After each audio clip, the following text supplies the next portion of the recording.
BD news অ্যালার্টের আরও একটি সংবাদ সংযোগে আপনাদেরকে স্বাগতম। হাসিনার আওয়ামী লীগ ভারতপন্থী বিএনপিকে ট্যাগ দিবেন না বলেছেন রিজভী। বিএনপি সিনিয়র যুগ্ম মহাসচিব রুহুল কবির রিজভী বলেছেন, ভয়ঙ্কর রক্তপিপাসু শেখ হাসিনার আওয়ামী লীগ ফ্যাসিবাদ বিতাড়িত করার অবদান তারেক রহমান। তিনি জুলাই আগস্ট আন্দোলনের পটভূমি রচনার প্রধান নায়ক। আমরা কি জুলাই আন্দোলনে ললিপপ খাচ্ছিলাম? এতে সর্বস্তরের মানুষের অবদান ও সহযোগিতা রয়েছে।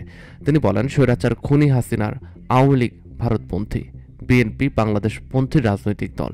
আমাদের ভারতপন্থী ট্যাগ দিবেন না। একটি গোষ্ঠী নিজেদের অপকর্ম আড়াল করতে বিএনপির বিরুদ্ধে অপপ্রচার চালাচ্ছে। ট্যাগিং, সাইবার বুলিং করা হচ্ছে। দেশের মাটি ও মানুষের সঙ্গে বিএনপির সম্পর্ক নতুন করে যতই চক্রান্ত হোক ব্যর্থ হবেই। জনগণের শক্তির কাছে কোনো ষড়যন্ত্রই টিকবে না।